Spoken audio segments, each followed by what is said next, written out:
manipulation fondamentale d'un fusil à canon basculant. La prise en main d'une arme de chasse se fait avec la main d'habilité par la poignée de crosse, en l'enserrant totalement de manière à ce que le pouce et l'index soient en contact. L'autre main vient se glisser sous la longuesse.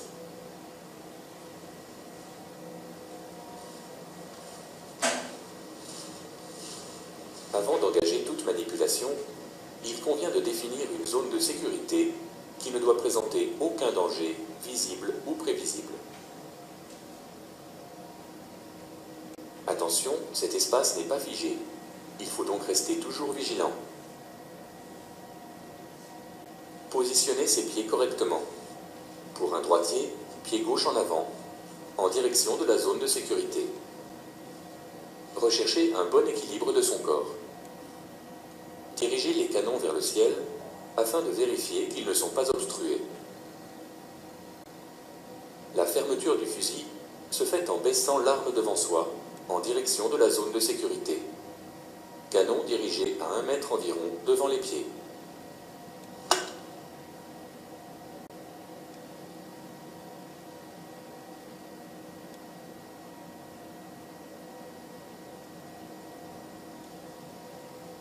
En position d'attente, les canons sont dirigés vers le ciel.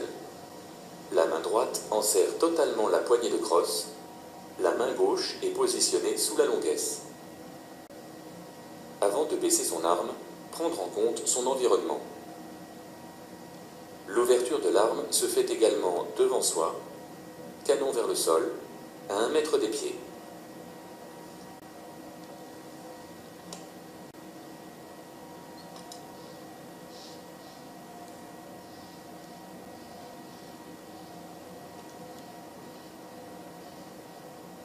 Les déplacements avec une arme ouverte et déchargée se font en maîtrisant la direction des canons, toujours devant soi, en la maintenant au niveau de la bascule, point d'équilibre du fusil. Sur l'avant-bras,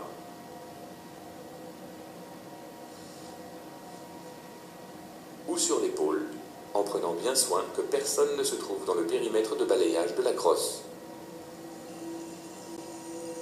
Nous allons décomposer les manipulations d'une arme à canon basculant.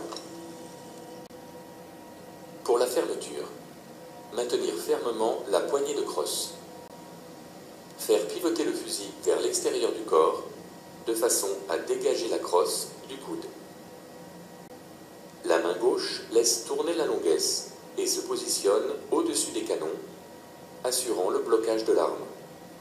Le bras gauche tendu le long du corps, relevez la crosse du fusil avec la main droite jusqu'à la fermeture. La maîtrise de l'arme passe par le contrôle de la direction des canons, maintenu toujours à 1 mètre devant les pieds pendant cette manipulation. Les doigts sont positionnés en permanence derrière le pontet. Avant de remonter son arme pour la position d'attente, prendre en compte son environnement. En position d'attente, l'arme est tenue à 2 mains, canon vers le ciel. La main d'habilité enserre totalement la poignée de crosse. Pour l'ouverture, vérifiez la zone de sécurité avant d'y baisser son arme. La main droite maintient toujours fermement la poignée de crosse. La direction des canons est maîtrisée à 1 mètre environ devant les pieds. Faire pivoter le fusil vers l'extérieur du corps. La main gauche laisse tourner la longuesse et assure le blocage de l'arme.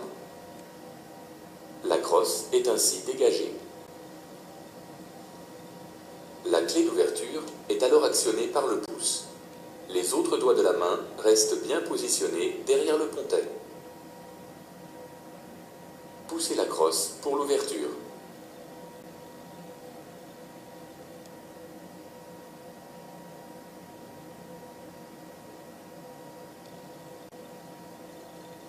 Ces manipulations mettent à la portée de tous une ouverture et une fermeture de l'arme, sans contrainte et en toute sécurité, par une maîtrise constante de la direction des canons. Pour le chargement de l'arme, un droitier l'approvisionne avec sa main droite, dite main d'habilité. Les cartouches sont donc placées dans la poche droite des droitiers pour y faciliter leur accès. La main gauche se positionne sous la bascule afin d'assurer l'équilibre du fusil. Les cartouches sont glissées dans les chambres, puis la main gauche se place sous la longuesse, dans la continuité des manipulations. Pour le déchargement, toujours vers une zone sécurisée, ouvrir l'arme et récupérer les cartouches avec la main droite.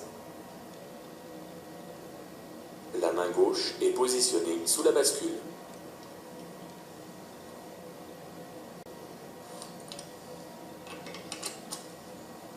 Pour ramasser une cartouche tombée au sol, l'arme doit être sécurisée, c'est-à-dire ouverte et déchargée. Avant de réapprovisionner l'arme, vérifiez en direction de la zone de sécurité l'intérieur des canons. Les armes de chasse doivent toujours être présentées ouvertes et déchargées, les chambres apparentes et les canons dirigés vers une zone de sécurité. Pour un gaucher, les manipulations s'inscrivent dans la même logique. L'ensemble des gestes est inversé.